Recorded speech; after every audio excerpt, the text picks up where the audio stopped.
Hey, what's up, garden friends? Jeff here, Tropical Plant Party. How's everybody doing? If you're good, I'm great. Because one of my favorite orchids is finally blooming. Let's talk about it. This orchid right here is my Galleopetalum Parkside Starburst. When I first got this orchid, it wasn't that common. I couldn't find a ton of information on it. But a few years have passed. There was quite a setback a few years ago when this was exposed to some extreme colds. And I almost lost the plant, but managed to save a pseudobulb, and it put up some teeny tiny pseudobulbs, and then finally a big one, and now finally have a blooming growth. Yes, I am glad I did not give up on this one. So what is this orchid? What's going on here? It looks very similar to Zygopetalum Jumpin' Jack.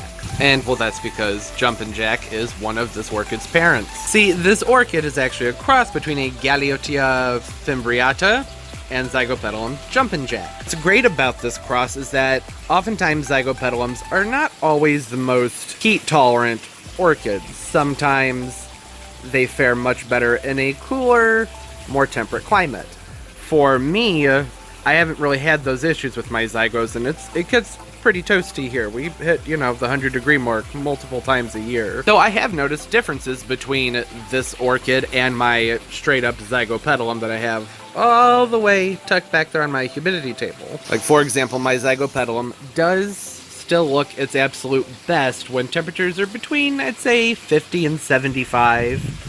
Whereas this guy will still flower for me during the summer when it's piping hot outside. It actually started spiking several weeks ago. But hey, that's okay, because when it was ready, it just popped right open. Alright, but the Galeottia Fimbriata, that is in the Zygo family. However, it occurs generally in a lower elevations, primarily in epiphytic orchids, sometimes lithophytic, but having that more heat-tolerant parent bred in with the regular Zygopetalum, this guy does much better during the summer. So like I said, my Zygo usually does just fine for me, but it does not flower for me during summer, whereas this one normally will.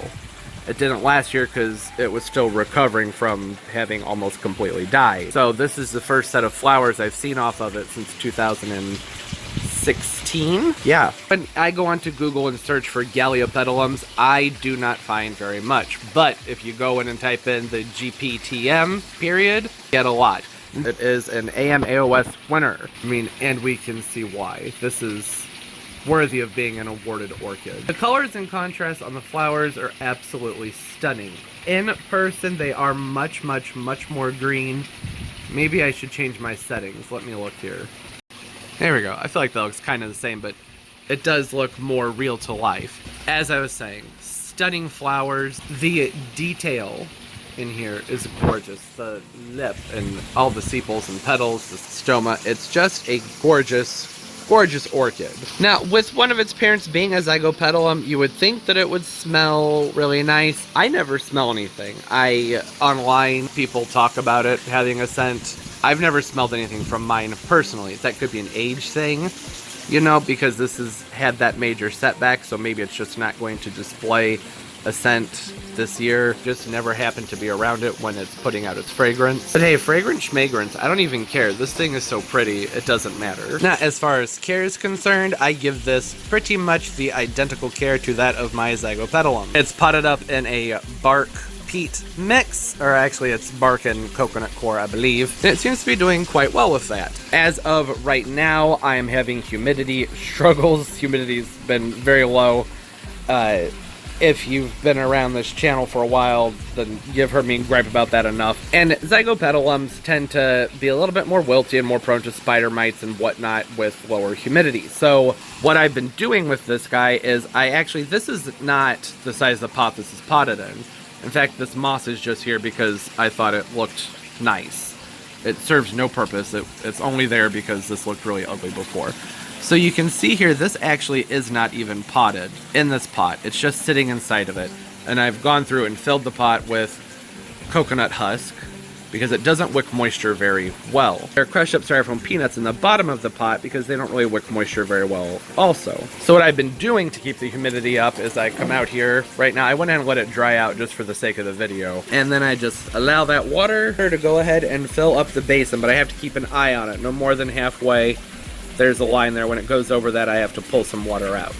because that marks the bottom of the plastic pot. So the entire idea here is that this terracotta clay pot can wick up this moisture and keep a moist environment around the orchid, all without the actual orchid and its roots actually being in contact with that constant moisture, because, you know, they don't like that. Not this type of orchid. Not most types of orchids. Like I said, this moss I just tossed in there for the video. I pulled it off my humidity table, because, I mean, that just doesn't really look that pretty. I don't keep it moist enough to grow the moss in here. I mean, actually, it could do okay, but the whole point of that coconut husk being in there is that it won't wick the moisture too much. Coconut husk tends to dry out very, very, very quickly. And clay pots tend to wick moisture very, very quickly. So this is already wicking its way up there. See how fast that works? That's also probably largely because it is extremely dry. The humidity is only 22% today. That's how I deal with humidity issues. During summer, spring, even fall, I don't really have to worry about that, but winters here are very dry.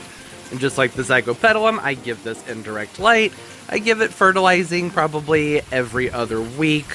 It really just depends. Right now, this time of year, they're being fed from my aquaponics tub back here, so they're technically being fertilized every single time I water them. Now, my Zygopetalums, I give them indirect filtered light, but they get a lot of it.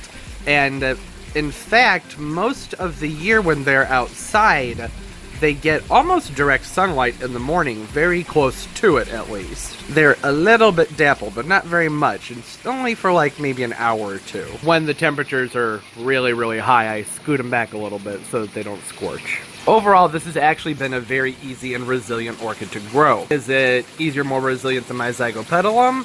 I don't know about that. But that is one of the benefits to this orchid, is that it can take much more heat than just your regular Zygopetalum. Okay, that's really about it. I just wanted to come on and talk about this guy real quick. There's not a lot of stuff out there on this particular cross, so I just thought I'd ramble a little bit with what I do to take care of it and how it's performed for me and all that fun stuff. Can you blame me? Isn't she just absolutely beautiful? All right, but that's gonna do it. Hope everybody's doing well. Don't forget to give the video a thumbs up. It helps so much, and I appreciate every single one of them.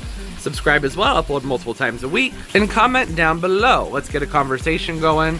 I love talking to y'all. Do you have any experience with this cross or any other Zygopetalum crosses? I'm really, really, really into Zygopetalum crosses. I'd like to get more, but I don't really know what the other ones are. But I've been very pleased with this one. I hope everybody's doing well. And as always, keep on growing, everybody.